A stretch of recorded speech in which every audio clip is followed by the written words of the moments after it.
ನಮಸ್ಕಾರ, welcome to YoYo TV Kannada. ದೇಶೀಯ ಮಾರುಕಟ್ಟೆಯಲ್ಲಿ ಬಂಗಾರದ ಬೆಲೆ ಸತತವಾಗಿ ಇಳಿಕೆಗೆ ಸಾಕ್ಷಿಯಾಗಿದ್ದು ಇಂದು ಮತ್ತೆ ಕುಸಿದಿದೆ. ಕಳೆದ 2 ದಿನದ ವಹಿವಾಟುಗಳಲ್ಲಿ ಹಳದಿ ಲೋಹದ ಬೆಲೆ ಇಳಿಕೆಗೊಂಡಿದ್ದು ಇಂದು 3ನೇ ದಿನ ಬೆಲೆ ತಗ್ಗಿದೆ. ಆದರೆ ಬೆಳ್ಳಿ ಬೆಲೆಯಲ್ಲಿ ಹೆಚ್ಚಿನ ವ್ಯತ್ಯಾಸವೇನೂ ಆಗಿಲ್ಲ. ಕಳೆದ ವಾರ ಸೋಮವಾರದಿಂದ ಗುರುವಾರದವರೆಗೂ ಚಿನ್ನದ ದರ ಏರಿಕೆಯಾಗಿ ವಾರಾಂತ್ಯದಲ್ಲಿ ಇಳಿಕೆಯಾಗಿತ್ತು. ಭಾನುವಾರ ತಟಸ್ಥವಾಗಿ ಇದ್ದ ದರವು ಸೋಮವಾರ ಅಂದ್ರೆ ಇಂದು ಕಡಿಮೆಯಾಗಿದೆ. ಚಿನ್ನದ ಬೆಲೆ ಇಳಿಕೆ ಈ ವಾರವೂ ಕೂಡ ಮುಂದುವರಿಯುವಂತಿದೆ. ಇಂದು ಸೋಮವಾರ ಚಿನ್ನದ ಬೆಲೆಯಲ್ಲಿ ಅಲ್ಪ ಇಳಿಕೆಯಾಗಿದೆ. 8,230 ರೂಪಾಯಿ ಇದ್ದ 22 ಕ್ಯಾರೆಟ್ ಚಿನ್ನದ ಬೆಲೆ 8,215 ರೂಪಾಯಿಗಳಿಗೆ ಇಳಿದಿದೆ.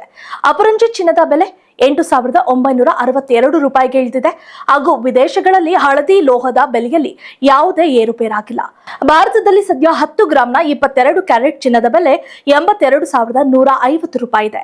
24 ಕ್ಯಾರೆಟ್ನ ಅಪರಂಜಿ ಚಿನ್ನದ ಬೆಲೆ 89,620 ರೂಪಾಯಿ ಆಗಿದೆ. 100 ಗ್ರಾಂ ಬೆಳ್ಳಿ ಬೆಲೆ 10,100 ರೂಪಾಯಿ ಇದೆ. ಹಾಗಾದ್ರೆ ಭಾರತದಲ್ಲಿ ಚಿನ್ನ ಮತ್ತು ಬೆಳ್ಳಿ ಬೆಲೆ ಮಾರ್ಚ್ 24ಕ್ಕೆ ಎಷ್ಟಿದೆ ಬನ್ನಿ ತಿಳಿಯೋಣ. 22 ಕ್ಯಾರೆಟ್ನ 10 ಗ್ರಾಂ ಚಿನ್ನದ ಬೆಲೆ 82,150 ರೂಪಾಯಿ ಹಾಗೂ 24 ಕ್ಯಾರೆಟ್ನ 10 ಗ್ರಾಂ ಚಿನ್ನದ ಬೆಲೆ 89,620 ರೂಪಾಯಿ ಹಾಗೂ 18 ಕ್ಯಾರೆಟ್ನ 10 ಗ್ರಾಂ ಚಿನ್ನದ ಬೆಲೆ 67,220 ರೂಪಾಯಿ.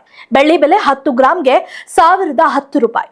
ಹಾಗೆಯೇ ಭಾರತದ ವಿವಿಧ ನಗರಗಳಲ್ಲಿ ಇರುವ 22 ಕ್ಯಾರೆಟ್ ಚಿನ್ನದ ಬೆಲೆ 10 ಗ್ರಾಂಗೆ ಎಷ್ಟಿದೆ ಎನ್ನುವುದನ್ನು ನೋಡುವುದಾದ್ರೆ ಬೆಂಗಳೂರು 82,150 ರೂಪಾಯಿ, ಹೈದರಾಬಾದ್ 82,215 ರೂಪಾಯಿ, ಚೆನ್ನೈ 82,150 ರೂಪಾಯಿ, ಮುಂಬೈ 82,150 ರೂಪಾಯಿ, ದೆಹಲಿ 82,300 ರೂಪಾಯಿ, ಕೋಲ್ಕತ್ತಾ 82,150 ರೂಪಾಯಿ, ಕೇರಳ 82,150 ರೂಪಾಯಿ, ಇನ್ನು ಅಹಮದಾಬಾದ್ 82,200 ರೂಪಾಯಿ ಹಾಗೂ ಜೈಪುರ್ 82,300 ರೂಪಾಯಿ, ಲಕ್ನೋ 82,300 ರೂಪಾಯಿ, ಭುವನೇಶ್ವರ 82,150 ರೂಪಾಯಿಗಳಲ್ಲಿ ಚಿನ್ನ ವಹಿವಾಟು ನಡೆಸುತ್ತಿದೆ. ಹಾಗೆಯೇ ಬೆಂಗಳೂರಿನಲ್ಲಿ 1 ಕೆಜಿ ಬೆಳ್ಳಿ 1,00,000 ರೂಪಾಯಿಗೆ ಏರಿಕೆ ಕಂಡಿದೆ. ಆರ್ಥಿಕ ಅನಿಶ್ಚಿತತೆ, ಜಾಗತಿಕ ಬಿಕ್ಕಟ್ಟಿನಿಂದಾಗಿ ಅಮೆರಿಕದ ಡಾಲರ್ ಮೌಲ್ಯ 5 ತಿಂಗಳಲ್ಲೇ ಕನಿಷ್ಠ ಮಟ್ಟಕ್ಕೆ ಇಳಿದಿದೆ. ಟ್ರಂಪ್ ಸುಂಕ ಸಮರದಿಂದ ಡಾಲರ್ ಮೌಲ್ಯ ಚಂಚಲವಾಗಿದೆ. ಹೀಗಾಗಿ ಚಿನ್ನ ಮತ್ತು ಬೆಳ್ಳಿ ಬೆಲೆ ಏರಿಕೆಯಾಗಿದೆ ಎಂದು ಮಾರುಕಟ್ಟೆ ತಜ್ಞರು ಸ್ಪಷ್ಟಪಡಿಸಿದ್ದಾರೆ.